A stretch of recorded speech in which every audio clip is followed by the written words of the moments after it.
The Kethari plains burned crimson in the light of twin suns, the grasslands shimmering with heat as two armies faced one another.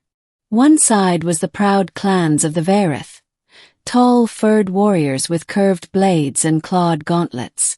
Their war chants rolled like thunder across the valley.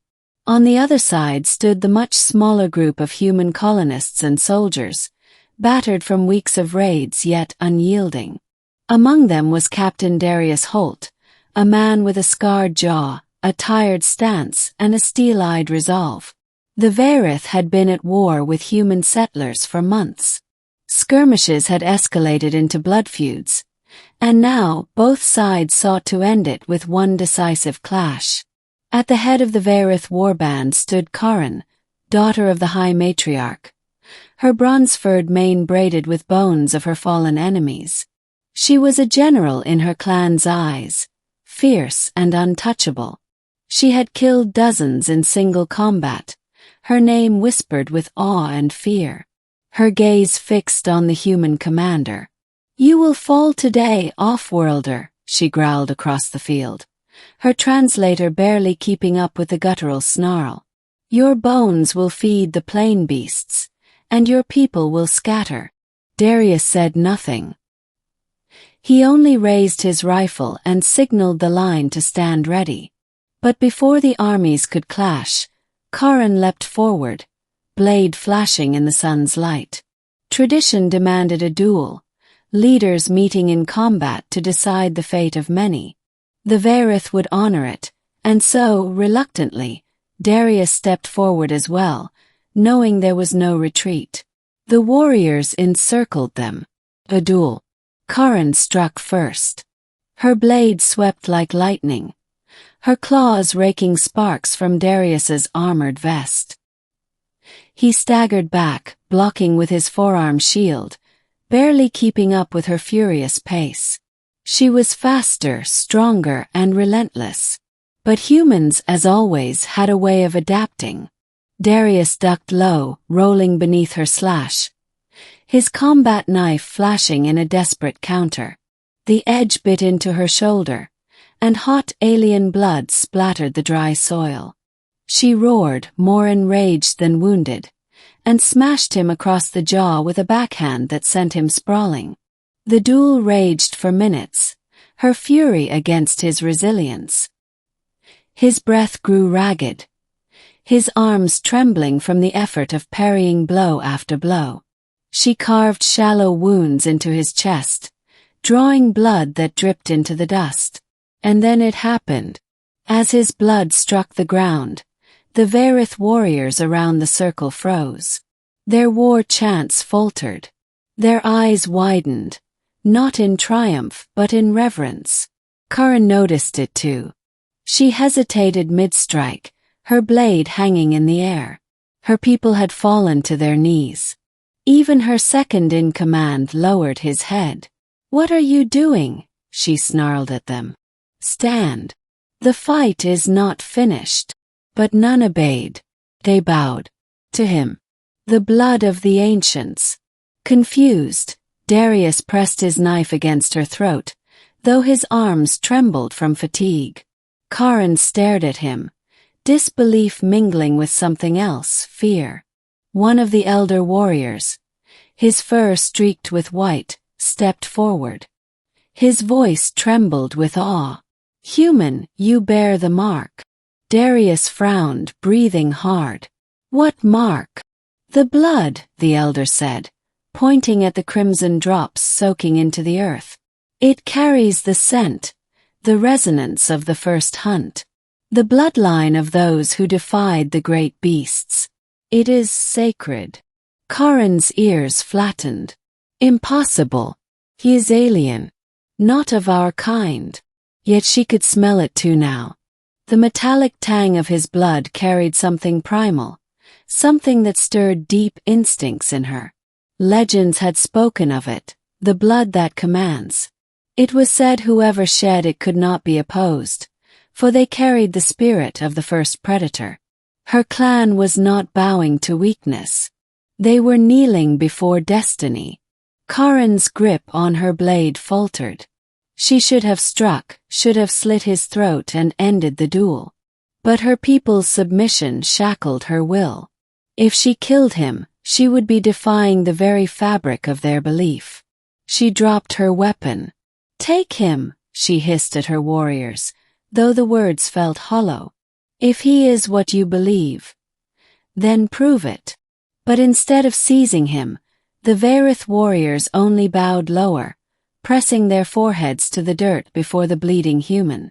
Between hostage and chosen, Darius found himself pulled from the battlefield, not as a prisoner but as an honored guest. No, more than that, as something bordering on divine. He was taken to the Varith encampment, his wounds tended with herbs that burned like fire, and guarded by warriors who treated him as though his mere breath carried authority. Karin, however, remained torn. She visited his tent often, her golden eyes sharp with suspicion. "You should be dead," she told him one night, her voice low. "I struck harder than I've struck any foe. And yet you stood. And now they kneel. Why?" "Maybe because I didn't quit," Darius said, forcing a weak grin despite the pain in his ribs. "Humans don't kneel easy either." Her ears twitched at that, a gesture halfway between irritation and respect. "They whisper that you are the blood caller, that the first predator walks with you. My mother, the matriarch, will demand proof. And if you fail, even their awe will not save you." Darius leaned forward. "And what about you? Do you believe it?" She stared at him for a long time, then looked away. "I believe. I drew your blood, and it did not weaken you. That is enough to make me wary." Trial of the Predator. The High Matriarch summoned them days later to the clan hall, a structure of stone and bone where the skulls of great beasts loomed from the walls. She was massive even for her kind, fur white with age but strength still coiled beneath her skin. "The blood has been spilled," the matriarch said, her voice resonating like a drum. "The signs are clear, but words are wind. The blood caller must prove himself." Darius was brought into the pit where a creature stirred, a hulking plains beast with 6 limbs, armored hide, and jaws that could snap bone like twigs. It was the same kind of beast the legend spoke of, the monsters the first predator had slain to earn the clan's obedience. Armed only with his knife and shield, Darius faced it. The fight was brutal. The beast's charge shook the hall, its fangs snapping inches from his throat. He rolled, stabbed, was thrown aside, bones screaming in protest. Karin watched, fists clenched, torn between wanting him to fail and fearing he might succeed. And then, in a desperate move, Darius rammed his knife into the beast's eye as it lunged. It shrieked, thrashing wildly. He clung to its back, driving the blade deeper until at last the monster collapsed, its blood pooling around them. Silence fell. Then the hall erupted into roars of triumph. Warriors pounded their chests. The matriarch herself inclined her head. "The blood caller walks among us once more," she declared. "The clans shall follow." Karin's knees weakened. She had meant to defeat him, to end his people's defiance. Instead, she found herself bowing with the rest, unable to resist the pull of her people's faith. An uneasy bond. Weeks passed. Darius's authority among the Varith grew, though he never sought it. He used his influence to broker peace between his colony and the clans, insisting there was no need for endless bloodshed. The warriors listened, for the blood caller's words carried weight none could deny. Karin, however, struggled.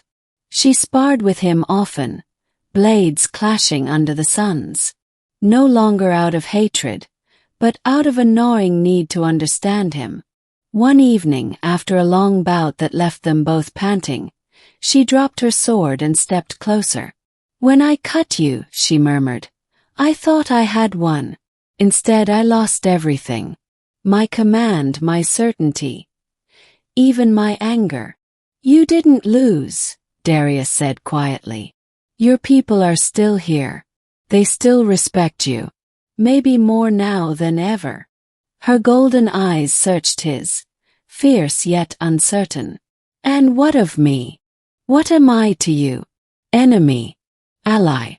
Or another believer in this fate that binds you to us? He hesitated.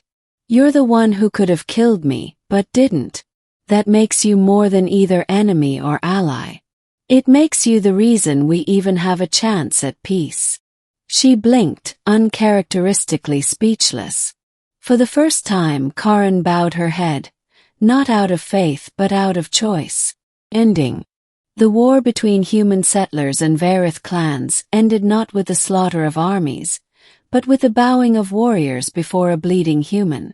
Captain Darius Holt never claimed to be divine, never sought worship.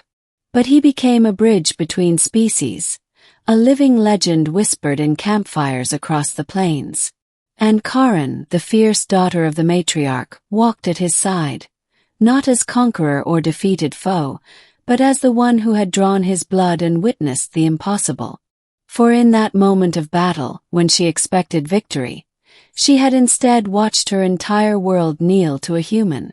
And though it shook her to her core, she chose to stay by him, to see where destiny would lead. Because sometimes the greatest battles are not won by strength, but by the blood that refuses to yield.